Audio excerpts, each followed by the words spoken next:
좌우측으로 치우쳐지는 것은 막을 방법이 없어요. 도로의 노면이요, 이렇게 해보면 물을 부어보면 양쪽으로 이렇게 흐르고, 딱 부었는데 물방울이 그대로 맺혀져 있는 도로는 없거든요. 그러니까 달리다 보면 울룩울룩 왔다 갔다 이렇게 차가 진동이 생기잖아요. 그게 다 도로의 노면이 불규칙 방수가 있기 때문에 조임 토크 조금씩 더 주고, 그랬더니 흔들림이나 이런 증상은 현재 상태에 안 나타납니다. 없어진 것 같아요.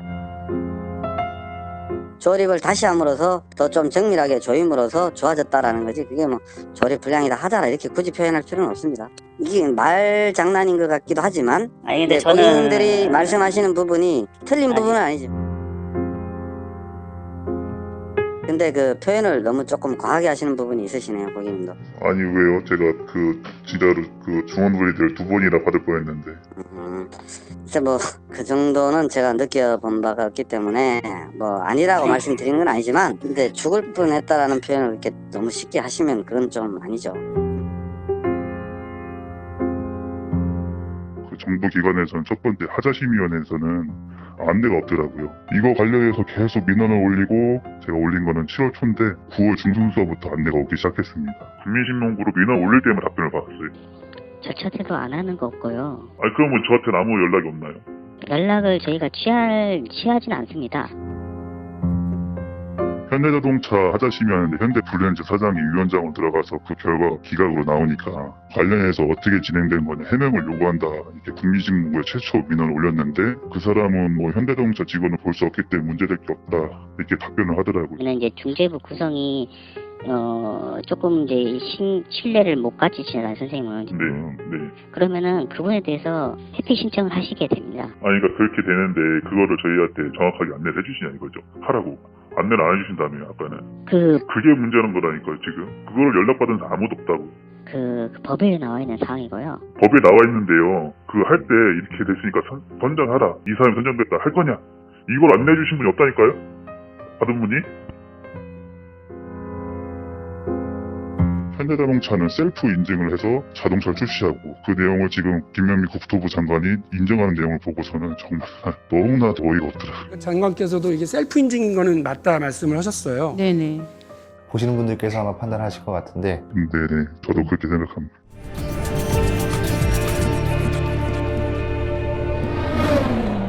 예, 화재, 시동 꺼짐, 시동 안 걸림, 문 열림, 그리고 버튼 먹통, 생명에 위협을 줄 수 있는 중대결함, 사용하는 데에 있어 불편함을 줄 수 있는 자잘한 불량까지 그 범위와 종류도 다양합니다. 그러나 제조사와 정부기관의 대처는 한결같습니다. 오늘 저희와 인터뷰를 나눌 차주는 현대차가 프리미엄 브랜드라고 주장하고 있는 제네시스의 GV80을 구매했고, 구매한 차량에서 발생한 문제로 15번 넘는 수리를 진행했습니다. 발생한 문제는 엔진과 스티어링이 떨리는 중대한 결함도 있었습니다. 이는 불과 5개월 만에 벌어진 일입니다. 그 전에 한 가지 말씀드리자면, 최근에 코너 개편이 좀 있었습니다. 제가 진행하는 인터뷰 코너 이름은 김승현의 시선집중이라는 이름으로 계속 내보내드릴 예정이고, 이원섭 PD는 이원섭의 스포트라이트라는 이름으로 영상을 내보내드리게 됐습니다.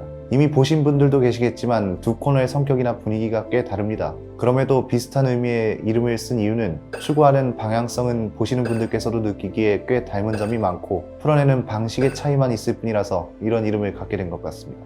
좀 더 다양한 이야기, 또 이원섭 PD도 나름대로 열심히 기획하고 영상 제작자들도 계속해서 연구를 하고 있으니 많은 분들의 관심 부탁드리겠습니다.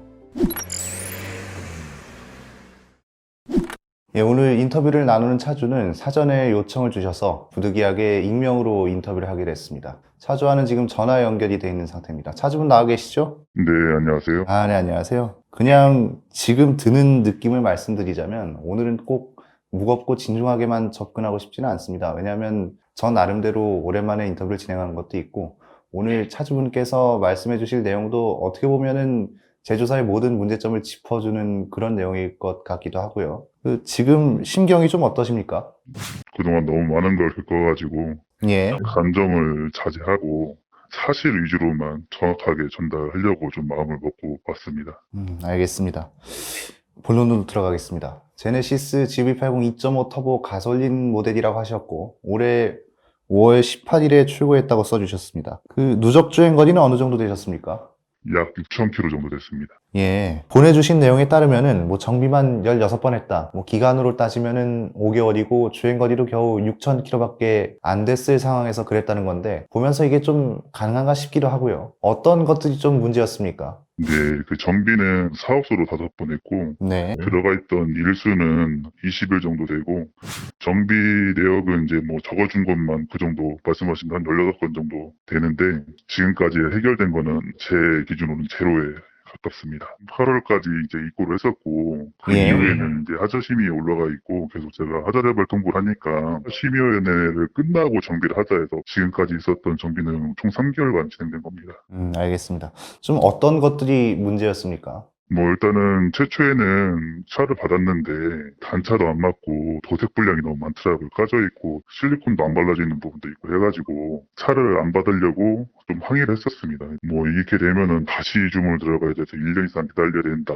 차 자기네가 100% 도색 불량을 해결해주고 소정의 보상해줄 테니까 차를 받는 게 어떻겠느냐 해서 받았는데 그때 이후부터 뭐 핸들 떨림, 엔진 떨림, 뒷바퀴 가니시 유리 불량, 도색 불량 뭐 이런 것들도 많이 생겼고 정비를 하면서 뭐 도색 불량을 더 만들어 놓던가 내장재를 기스를 내놓던가 아니면은 뭐 돌방을 만들어 온다던가 업그레이드 했는데 뭐 전자장비가 제대로 안 된다던가 이런 문제가 더 생겼습니다. 알겠습니다. 말씀 주신 걸 들어보면은 뭐 흔히 중대결함이라고 불릴 만한 것도 있고 뭐 비교적 자잘한 하자 뭐 또는 불량이라고 불릴 만한 것도 있는 것 같은데요. 그 엔진 떨림 문제 같은 경우에는 현대차에서도 문제를 인지하고 그 생산을 중단한 것으로 기억을 합니다. 그 차주분의 차는 리콜이나 무상 수리 대상에 해당되지는 않았습니까? 뭐 해당되진 않고 지금 말씀하셨던 사항은 DDL한테만 적용됐던 사항이고 예. 인터뷰하기 전에 대표 카페 몇 개에 들어가서 검색을 해봤습니다. 그래서 제 차같이 2.5 터보나 3.5 터보에서도 한 20건, 30건 이렇게 엔진 떨림 문제가 검색이 되고 있습니다. 알겠습니다. 뭐 워낙 말씀 주신 문제가 많긴 합니다만 서비스 센터 측에서는 해당 문제들에 대해서 뭐라고 하던가요? 뭐 예를 들어 엔진 떨림 문제는 자기네도 느꼈는데 방법이 없다. 배기가스 그 규제를 맞추기 위해서는 이렇게 할 수밖에 없다는 식으로 말씀하신 분도 있었고요. 핸들 떨림은 가지 갔더니 뭐 안 찍힌다, 안 나온다. 전산에 이상 없다. 정상이다. 계속 이렇게 해서 제가 새벽 5시에 나가서 공부해가지고 차 없는 데서 실험을 해서 동영상을 찍어서 제출해줬더니 차를 가져가서 연구를 해야 된답니다. 원인을 찾기 위해서. 그랬는데 뭐 저한테는 결과도 안 알려줬었고 그 원인에 대해서 얘기도 안 해주고 또 정비가 끝났다고 하면은 이게 문제여서 이거를 수리 또는 교환했습니다. 이래 정비가 끝나는 건데 0점 조작 다시 하고 얼라이먼트 조작 다시 하고 관련된 부품 분해했다 조립하니까 없어졌다. 이상 없다. 가지가 타라 해서 전 탔었는데 또 저는 갖고 와보니까 2-3번 증상이 나타났었고 그리고 그 사람들은 계속 정비됐다 주장하는 바고 그렇게 한 5번 들어갔었는데 해결된 게 없고 특히 이 가니시 조립 불량 같은 문제는 이 차는 후륜구동이 베이스인데 그쪽에 휠에 있는 가니시가 조립이 불량되니까 당연히 타이어에 파손될 위험도 있는 거고 그걸 4번이나 정비했는데 수리도 못 해주고 나머지 것들은 뭐 업그레이드 이후에 툭등이 안 들어온다든지 앰비언트 라이트가 지 맘대로 작동한다든지 핸들 높이 조정도 안 된다든지 뭐 그렇습니다. 알겠습니다.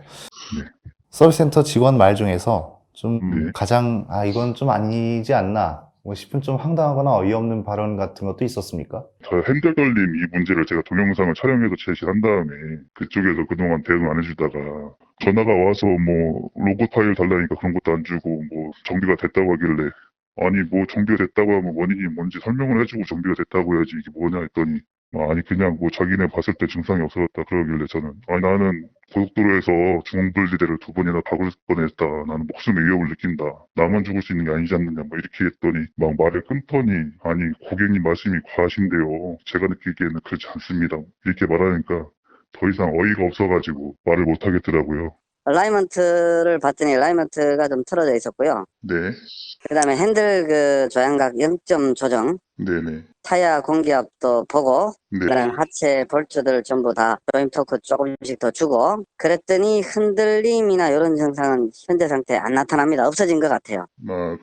처음에 시운전 하실 때는 느끼셨어요? 느껴봤습니다. 조사팀이 와가지고 같이 작업을 진행하고, 네. 그렇게 좀 오늘까지 했더니 이제 현상은 없어졌어요. 그래서 괜찮을 것 같습니다. 근데 그거는 조금 문제가 심각한 거 아니? 그러면은 조립을 제대로 안 했다는 거잖아요. 근데 이제 뭐 원인이 딱히 이거라기보다도 네. 공장에서 볼트를 조일 때 약간의 구멍홀에 뭐 0.1mm씩은 유격은 다 있거든요. 흔들리게끔. 딱 맞게 하면 안 맞을 수도 있잖아요. 그래서 그런 것 때문에 이렇게 우리가 뭐 진동이나 떨림이나 뭐 여러 가지 그런 불편한 것들이 다시 이제 대각선 방향으로 볼트를 풀고 재조임하고 흔들고 제대로 자리 잡도록 하면 불편했던 건 다 좋아지는 경우가 되게 많아요.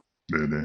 그리고 근데 계속 그리고 잠깐 제 말씀 좀 들어주십시오. 네. 그러니까 저기 앞에 전방 카메라로 차선을 인식해서 가운데 가도록 하는 거잖아요. 그런데 얘가 우리가 개발할 때 완벽하게 가운데 가도록 이렇게 설계된 바는 없어요. 이탈되지는 않대. 웬만하면 가운데 추정해서 가되 도로 언듈레이션에 의해 가지고 좌우측으로 치우쳐지는 것은 막을 방법이 없어요. 이게 내 카메라가 문제가 돼서 차선을 못 잡느냐 그게 아니라 지가 잡고 가는데 왔다 갔다 하는 것은 도로의 치우쳐짐 형상, 도로의 노면이요. 이렇게 해보면 물을 부어보면 양쪽으로 이렇게 흐르고 딱 부었는데 물방울이 그대로 맺혀져 있는 도로는 없거든요. 그러니까 달리다 보면 울룩울룩 왔다 갔다 이렇게 차가 진동이 생기잖아요. 그게 다 도로의 노면이 불규칙 방수가 있기 때문에 그 노면에 의해서 차가 틀어지면 다시 잡으려고 하기 때문에 좌측으로 붙는다든지 우측으로 붙는다든지 이런 현상도 충분히 생길 수 있습니다. 그러면은 그 핸들 개입해서 제가 날라갔던 것도 그 조립 불량이어서 그랬던 건가요? 그러니까 조립 불량이라기보다는 아니 그 아까 조립이 제대로 안 돼서 다시 조립했더니 없어졌다. 조립이 제대로 안 된 게 확인된 게 아니라 그 볼트를 다 풀어 아니 다시 한번 근데 흔들어서 그게 상식적으로 말이 안 되는 거잖아요. 그러니까 조립을 다시 불량이라고 했다가 아니 다시 표현인 거죠. 고객님들은 불량이다 하자라고 표현하지만 저희는 불량이다 하자가 아니라 조립을 다시 함으로써 더 좀 정밀하게 조임으로써 좋아졌다라는 거지. 그게 뭐 조립 불량이다 하자라 이렇게 굳이 표현할 필요는 없습니다. 이게 말 장난인 것 같기도 하지만 아니 근데 고객님들이 말씀하시는 부분이 틀린 부분은 아니지만 팀장님 저는 죽을 뻔해서 말씀드리는 건데 그렇게 쉽게 말씀하실 건 아니잖아요. 근데 그 표현을 너무 조금 과하게 하시는 부분이 있으시네요, 고객님도. 아니 왜요? 제가 그 진짜로 그 중원불이들 2번이나 받을 뻔했는데 글쎄 뭐 그 정도는 제가 느껴본 바가 없기 때문에 뭐 아니라고 말씀드리는 건 아니지만 근데 죽을 뻔했다라는 표현을 이렇게 너무 쉽게 하시면 그건 좀 아니죠. 아니죠. 저는 고속도로에서 100km 달리고 있다가 중원불이를 진짜 추돌 직전까지 갔다가 틀었는데 뭐 아무튼 그 부분은 제가 뭐 드릴 말씀은 없습니다만은 음. 근데 고객님 말씀하시는 거를 어떤 전국에 있는 정비사들한테 다 맡겼을 때 고객님하고 똑같은 정상을 똑같이 만들 수는 없습니다. 알겠습니다. 네. 여기 진행 중에 궁금해진 건데요. 네. 약간 목소리가 좀 많이 떨리시는 것 같아서 뭐 긴장을 하셔서 그런 걸까요? 아니면 이 사안에 대해서 좀 화가 많이 나셔서 그런 걸까요? 갑자기 화병이 막 올라. 아, 알겠습니다. 네. 차량 문제도 문제지만 그 제보해 주신 내용을 보면서 현대차와 정부기관에 대한 문제점을 좀 크게 지적하고 싶어 하시는구나. 뭐 제 나름대로는 그렇게 생각을 했습니다. 뭐 현대 쪽에 유리하게 정비 기록을 해놓는다라고도 써주셨는데 이렇게 주장하시는 이유가 따로 있습니까?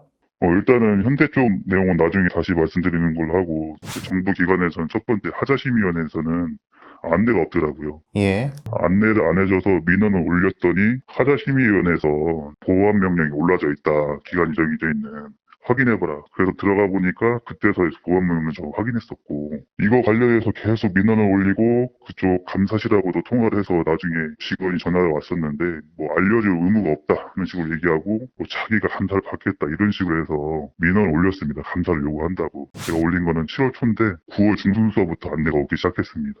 또 하나는 그 하자심의위원회 중에 한 분이 블렌드 사장님이 계셨던 거에 대해서 민원을 계속 올렸는데 후보 직원이 오히려 대변인식으로 그 사람을 현대자동차 직원이었거나 이렇게 볼 수 없다는 답변을 계속 올리더라고요. 알겠습니다. 이게 저희 영상에서도 나옵니다만 방금 전에 말씀 주신 대로 내무법 중재위원회 위원장이 블루엔즈 대표 반복되는 질문일 수도 있겠습니다만 자세히 한번 더 설명 가능하시겠습니까? 네, 이제 저도 오토포스트를 보고서 관련된 기사를 좀 찾아보니까 사실이더라고요. 예. 그래서 저도 하자심의위원회 진행을 하고 있는데 너무 어이가 없잖아요. 현대자동차 하자심의하는데 현대 블루엔즈 사장이 위원장으로 들어가서 그 결과가 기각으로 나오니까 관련해서 어떻게 진행된 거냐 해명을 요구한다. 이제 국민직무부에 최초 민원을 올렸는데 그 사람은 뭐 현대자동차 직원을 볼 수 없기 때문에 문제될 게 없다. 이렇게 답변을 하더라고요. 그래서 제가 너무 화가 나서 아니 그게 말이 되느냐. 현대자동차 홈페이지 들어가면 블루엔즈가 자회사로 돼 있고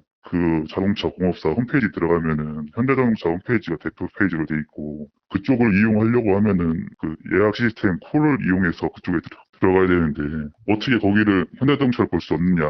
본인의 생각을 말하지 말고 정확히 유권 해석을 받은 다음에 공문서 형태로 답변을 달라. 두 번째 민원을 올렸더니 또 답변이 그냥 현대자동차 직원이었거나 직원으로 볼 수 없다 이렇게 답변을 올려서 너무 화가 나서 이번에 세 번째 민원을 다시 올려놓은 상태입니다. 이런 점만으로 볼 때 국토부는 뭐 국민의 편보다는 뭐 대기업의 편인 것 같고. 그 위원회를 저희가 그 운영을 하는 입장인데 네. 뭐 저희는 어떻게 국토부에서 어떻게 지침 나오지 않은 이상은 이렇게 움직일 수가 없거든요. 아니, 그러니까 그 말씀을 정리하면은 국민을 보호하고 만든 이 외모법에 심의를 하는데 예. 제도사 측 인원을 해놓고서 국토부에서 지침을 안 주면 그 사람을 계속 운영할 수밖에 없다 이 뜻인가요? 아니 저희가 그분을 운영하는 게 아니라 네. 그 당사자들이 선정을 하게 되어 있습니다. 중재위원을. 당사자들이요. 예. 그러니까 당사자들이는 건 현대잖아요. 현대는 그럼 당연히 자기한테 유리하게 사람을 선정하는 거잖아요. 그분을 선정하는 경우는 없습니다. 네? 그분을 선정하는 경우는 제가 다 사건을 열어보진 않았지만 네. 아니요, 이번에 그 결과지 명령제 씨 이름하고 도장까지 찍어가지고 나온 결과지가 있다니까, 위원장으로. 이제 그 사건 같은 경우는 이제 그렇게 된 거고. 방금 말씀이 틀리잖아요. 그분이 위원이나 위원장으로 선정되는 경우가 없다고 해놓고서 제가 그 얘기하니까 그럼 그거는 더 다른 경우라고 이렇게 하면. 아니요. 제가 다 알지는 못하지만 네. 일방적으로 그분을 찍지는 않는다가 그 말이니까. 그 관련해서 그분은 인터뷰한 거 보니까 어떠한 것도 안내받지 못하고 어떠한 것도 선정이 가능하지 못하고 심의에 참여도 못했다는데요. 예, 누가 심의 참여는 못했다는. 그 소나타 그 비행 차주분 엔진 교체 2번 했는데 기각당하신 분. 저도 여지까지 진행하면서 어떤 안내도 없고 민원 넣기 전까지 답변도 못 받고 그 하자심의원에서 업무를 어떻게 처리하셨냐면은 제가 처음에 신청했을 때 명령을 올렸어요. 보안 명령을. 네. 근데 저는 알지도 못했어요. 어떤 알림도 못 받았어요. 제가 처음에 하자심의 올렸을 때 하도 안내가 없어가지고 국민신문 올렸더니 국토부에 답변이 오기를 확인해보니까 보안 명령이 올라가 있더라. 들어가 보니까 보안 명령이 떠있어서 어이가 없었다니까요. 하자심의 운영할 때 피해 당사자한테 어떤 안내도 안 해주세요. 알고 계세요 그거? 그래놓고서는 저한테 그렇게 얘기하면 저희가 받아들이겠습니까 제가? 그랬는데 위원도 저희 뭐 피해 당사자들끼리 선정을 한다. 피해 당사자가 개입을 할 수 있다 이렇게 얘기하면 제가 믿음이 가나요? 여지까지 민원 안 넣으면 어떤 답변도 못 봤어요. 국민신문그룹 민원 올릴 때만 답변을 받았어요.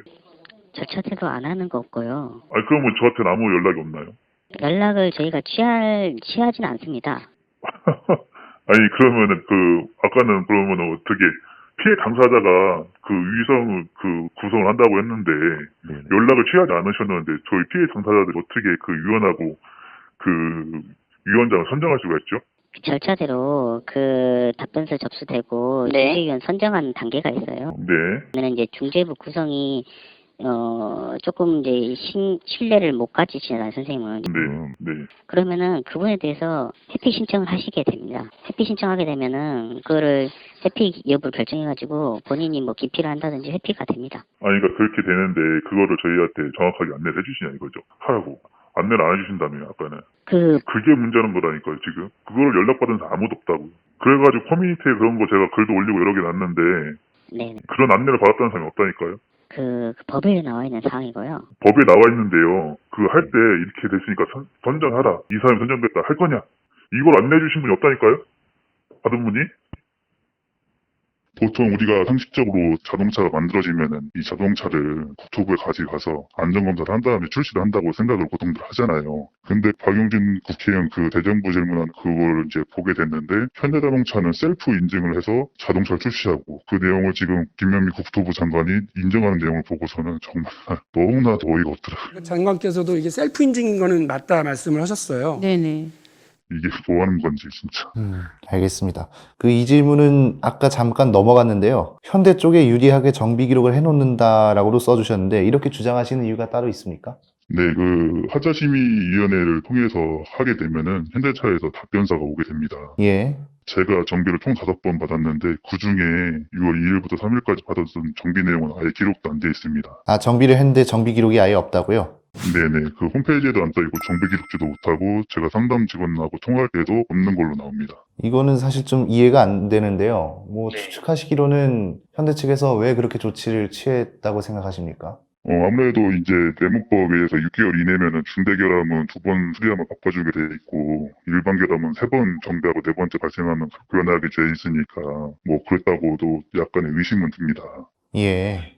엔진 결함이나 핸들 결함 같은 경우는 4번 정비를 요구했는데 한 3번 정도 요구한 걸로 돼 있고, 이 가니쉬 조립 불량 같은 경우는 4번 정비를 요구했는데 한 번 한 걸로 이렇게 돼 있더라고요. 아까 말씀드렸던 6월 2일, 3일 그 정비 내용도 제가 아파트 대차 출입일지를 제가 보내드렸고, 나중에 하자 심의할 때 답변서 보낼 때 유리하게 쓰기 위해서 그렇게 하지 않았나 이렇게 생각을 합니다. 알겠습니다. 그 방금 전 질문하고도 좀 연결될 것 같은데요. 그러니까 입고된 사실만 믿지 말고 제네시스 홈페이지에서 하자 재발 통지 후 입고해야 한다. 뭐 이렇게도 써주셨습니다. 이건 어떤 내용입니까? 입고된 사실을 기록을 안 남겨놓지 않습니까? 예, 들어간 이후부터는 제네시스 홈페이지나 현대 홈페이지에 하자 재발 통보를 할 수 있게 돼 있습니다. 예, 거기 이제 어떻게 정비를 받았고 최초에 지금 어떤 현상이 발생했다 거기에 써서 이렇게 보내게 돼 있어요. 그럼 메일로 이렇게 통보가 옵니다. 접수됐다고. 그 이후에 현대 측에 연락이 옵니다. 어때 정비를 하자고. 그러면 그쪽에 제가 정비를 요구했던 사항들이나 정비를 들어갔던 사항들이 기록이 정확히 남아서 저 같은 피해를 보지 않을 것 같아서 그렇게 하는 게 좋을 것 같다고 썼습니다. 알겠습니다. 차량 문제 때문에 꽤 많은 시간을 쓰고 계신 것 같습니다. 뭐 이미 수리 횟수가 그걸 말을 해주고 있는 것 같고요. 네. 일상생활에는 좀 지장이 없으십니까? 아까 좀 이렇게 질문 주셨을 때 말이 많이 좀 떨린다 이렇게 말씀을 하셨지 않습니까? 예, 이게 지금 감정이 굉장히 격해져 있는 상태로 지금 말씀을 드리다 보니까 있는 사실만 말씀드리게 노력하고 있는 정도인데 이 정도 말씀을 드리면 제가 지금 현재 기분이 어떨지 충분히 이해되실 거라 생각합니다. 여기서 이제 더 자세하게 말하면 제가 더 감정이 격해져서 인터뷰 진행이 좀 불가능할 것 같아서 이 정도만 말씀드리고 싶습니다. 알겠습니다. 아마 이거는 보시는 분들이 좀 궁금해 하실 것 같은데요. 수리 횟수가 그렇게 많다는 건 차에 좌우지간 손을 좀 그만큼 많이 댔다는 얘기일 것 같고, 좀 감가상각 같은 차량 가치에 대한 손해, 이런 걸 좀 생각하시는 분들도 있을 것 같은데, 실제로 좀 그런 게 있습니까? 정확히 말씀을 못 드리겠는데 상식적으로 생각해 볼 때 예, 지금 GV80 관련된 그 결함하고 문제가 이렇게 많이 공개가 됐지 않습니까? 제값을 주고 이 중고차를 살 사람이 있겠습니까? 보시는 분들께서 아마 판단하실 것 같은데, 네네. 저도 그렇게 생각합니다. 예, 어떤 심정인지는 그 답변에서 충분히 드러난 것 같습니다. 네. 보내주신 제보 내용 중에요. 이거는 약간 조금 이해가 안 갈 수도, 좀 다르게 얘기하면은 왜 그랬을까 싶었던 내용이긴 한데요. 현대차만 이번이 5번째라고 해주셨습니다. 그러니까 이번에 타고 계시는 GV80이 5번째 현대차라는 말씀이십니까? 네, 그렇습니다. 어찌 보면은 좀 촌스러운 질문일 수도 있습니다만, 왜 그럼에도 현대차를 또 사셨나요? 뭐 이런 질문이나 마찬가지인데, 어떤 부분에서 현대차를 살 수밖에 없으셨나요? 대한민국 국민 누구라면 공감할 내용이고 대부분 마찬가지일 텐데 예, 일단은 4번째 산타페 TM 탈 때까지는 아버지 지인분을 통해서 샀고 그 이후에 이제 차를 바꿀 때 솔직히 현대는 안 사고 싶었습니다. 또 외제차를 보고 좀 그럴 때였는데 뭐 프리미엄 브랜드 다른 채널에서 나오는 그 시승기를 보고 너무 칭찬이 많고 좋아서 아 그래 일본 불매운동도 있고 그 다음에 애국하는 심정으로 또 평도 좋다니까 이번 마지막 손단 치고서 한번 사보자 해서 오래 기다려서 주문을 했는데 좀 이렇게 결과가 나왔네요. 알겠습니다. 이전에 타던 현대차에서는 문제가 없었습니까? 그 문제가 워낙에 많았으니까 이게 감정이 격해지겠죠. 그 아버지 지인분 통해서 차를 샀는데 그분하고 아버지하고 30년 이상 됐습니다. 그래서 첫 번째 탄 그 YF 소나타는 이상이 없었고 두 번째 이제 산 산타페 DM부터가 문제가 됐는데 1만 킬로 타고 1년이 안 됐는데 주행 중에 시동이 2번이 꺼졌습니다.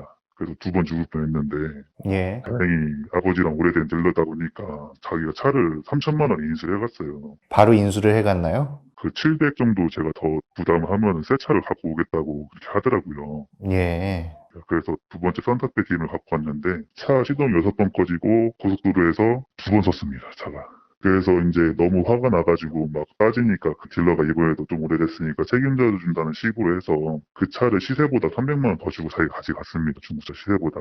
예, 그러고서는 산타페 TM 4번째 차를 샀는데 이 차는 운행을 하는데 차에서 계속 타는 냄새가 나는 거예요. 그래서 사업소 들어갔었는데 이상 없다고 하는 겁니다. 그래서 아니 왜 이렇게 차에 타는 냄새는 이상 없냐 제발 다시 봐달라 했는데도 전산에 찍히는 것도 없다 이상 없다 출고해라 해서 출고해서 타고 다녔는데 너무 불안해서 장거리는 안 타고 있었습니다. 나중에 계속 이상해가지고 동네에 있는 센터에 가서 뛰어보니까 사륜고동 분가속 조인트 부분이 터져가지고 오일을 사방울 튀어서 배연기하고 디페페 묻어가지고 타고 있더라고요.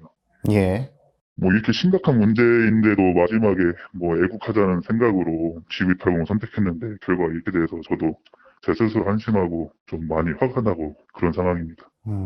뭐 말씀 주시는 것만 봐도 뭐 이전 차에서도 워낙 문제들이 좀 강렬해서 5번째라고 하시니까 이게 보시는 분들도 궁금해 하실 것 같아서 질문을 주셨습니다. 그러니까 좌우지간 애국하자는 마음, 뭐 말씀 주시기로는 네. 이것과 더불어서 뭐 인터넷에서 찾아볼 수 있는 리뷰, 뭐 이런 것들도 좀 구매에 영향을 많이 미친 거네요. 네, 딱 두 가지였습니다. 다른 것보다도 그때 당시에 볼보에도 계약금 걸어놨었고 아우디, BMW 뭐 다 걸어놨었는데 예. 그 다음에 인피니티도 걸어놓고 렉서스도 알아보고 있었는데 마음이 인피니티랑 렉서스 쪽에 기울긴 했었습니다. 워낙에 장고장이 없기 유명한 차들이니까. 근데 그때 한참 이제 다시 불매운동 거기에 동참하자. 또 이번에는 정신 차리고 자기네도 똑바로 만든다. 그동안의 이미지는 잊어달라. 또 2번 검수하겠다.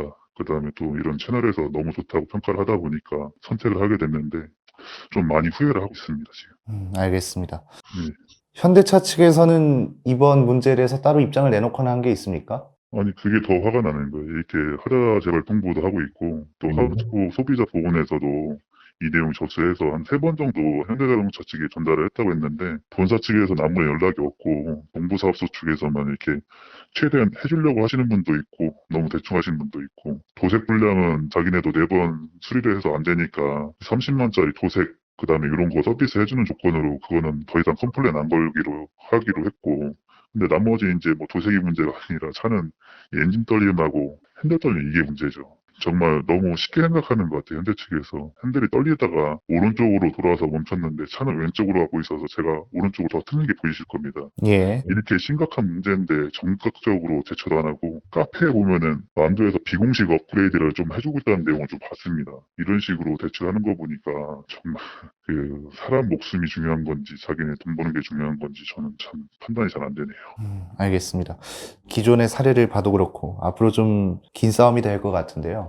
이 문제를 어떻게 해결해 나갈 생각이십니까? 뭐 계속 이제 제가 할 수 있는 거는 민원으로 활용한다거나 이렇게 정상적인 제도를 이용하는 방법밖에 없거나 아니면 이렇게 호도포스트처럼 도움을 주실 수 있는 부분에 공론화 시켜가지고 많은 사람들이 알 수 있게 하는 방법밖에는 없는 것 같아요. 예. 뭐 저만 피해 보고 저만 이렇게 하면은 안 되는 상황이잖아요. 이런 것들은 제가 죽을 수도 있고 제 가족이 죽을 수도 있고 엄한 사람 아무도 모르는 사람을 끌어들여서 죽일 수도 있는 문제들이니까 일단은 최대한 제가 갖고 있는 피해를 커뮤니티나 이런 쪽에 알려가지고 저 같은 사람이 더 나오지 않도록 일단 해볼 생각입니다. 뭐 제 피해 보상 받는 것도 중요하지만 그게 더 중요하지 않을까 생각합니다. 하도 당해본 사람 입장으로서. 알겠습니다. 마지막으로 저희나 제조사 측에 좀 하고 싶은 말씀 있으십니까? 대조사 측에는 뭐 물론 기업 입장도 있겠지만 사람 목숨과 관련된 것은 적극적으로 좀 대처가 필요하지 않나 이렇게 생각을 하고 오토포스트 측에서는 다시 한번 감사 말씀드리고 이런 게 모든 사람이 조금 알 수 있게 계속 노력해 주시면 감사하겠습니다. 그래야지 저 같은 피해자가 다시 나오지 않을 테니까요. 그 제보 주신 점은 저희도 감사를 드리겠습니다. 저희가 마지막 질문이라고 했는데요. 한 가지만 더 여쭤보고 마치겠습니다. 오늘 미처 나누지 못한 이야기, 뭐 이것만큼은 꼭 방송에 나갔으면 좋겠다 할 만한 말씀 따로 있으십니까? 국토부에서 저한테 답변한 부분이라든지 그다음에 박용진 TV 그쪽에 나오는 국회 대정부 질문에서 셀프 인증을 한다는 부분인지 이런 것들은 예. 대부분 잘 모르시더라고요. 그런 것들은 나가서 많은 국민들이 좀 제대로 알아주셨으면 좋겠습니다. 알겠습니다. GV80 품질 문제로 피해를 겪고 있는 차주였습니다. 오늘 말씀 감사합니다. 네, 감사합니다. 네. 예, 그간 저희 인터뷰 영상을 꾸준히 봐오신 분들은 아실 것 같습니다. 그 자동차에서 발견된 결함뿐만이 아니라 그 과정에서 필요한 정부기관의 힘, 법과 제도 모두 보여주기식에 불과한 것이었다는 사실. 우리는 바뀌었다. 이제는 소비자 편에 서겠다라는 그 움직임을 들여다보면 전혀 그렇지 않았습니다. 그럼에도 여전히 모든 것이 제자리입니다. 김승현의 시선 집중. 오늘은 상에 대한 이야기로 마무리 지을까 합니다. 이빨 거의 상장이라고! 주시나 말지! 윤동주의 사촌 송몽규는 졸업식 날 받은 우등상장을 내던졌습니다. 친일파 교장에게 받은 상이었으니 그리고 부상으로는 일본 군국주의를 미화하는 책이 주어졌으니 송몽규에게 그 상은 전혀 반갑지 않았을 것입니다. 뛰어난 업적이나 잘한 행위를 칭찬하기 위하여 준다는 의미의 상, 준다면 누구나 받을 것 같지만 거부한 사람도 꽤나 많습니다. 세월의 슬픔을 아는 채로 상을 받을 수는 없다면서 연기상을 마다한 배우도 있었고 이스라엘 가자지구 폭경에 항의하면서 영광스러운 유대인에게 주어지는 상장을 거부한 배우도 있었습니다. 그들이 상을 받지 않음으로써 그 의미와 역할은 더욱 크고 명확하게 다가왔습니다. 그들 역시 자주 받는다는 상. 그들에 따르면 상을 받은 이유는 세계 최고의 품질 경쟁력을 입증했고 파워트레인 선도 기업으로서의 경쟁력과 기술력을 입증했다는 것이었습니다. 또한 한국의 네로라 하는 전문가들조차 한 해를 대표하는 차로 선정했다죠. 이런 소식이 전해질 때마다 소비자들은 말도 안 된다 부정하면서도 심지어 관련 기관에 돈을 썼다라는 의심까지 하고 있는 그들에게 주어진 상. 여러 문제점을 접하면서 피해자마저 계속해서 생겨나고 있는 요즘, 상장을 주고받는 그들의 모습이 마냥 편하지만은 않은 것이 사실입니다. 오늘 저는 권위 있는 상을 거부하여 화제가 된 두 가지 사례를 소개해드렸습니다. 한 가지 또 소개를 해드리자면 21세기 자본의 저자 토마 피케티도 프랑스 레지온 도네르 훈장을 거부하면서 크게 이슈된 바 있죠. 그는 수상을 거부하면서 이렇게 말했었습니다. 영광스러운 상을 누구에게 줄지 결정하는 것은 그들의 몫이 아니라고 생각한다. 상이란 주는 사람이 아니라 주변에서 바라보는 모두가 동의할 때 비로소 명예와 권위가 된다는 의미일 것입니다. 그들이 받은 상 때문에 누군가는 불편하고 그리고 아예 받지도 않는다는 상. 그들이 받은 상의 의미는 무엇인가? 오늘의 시선 집중이었습니다.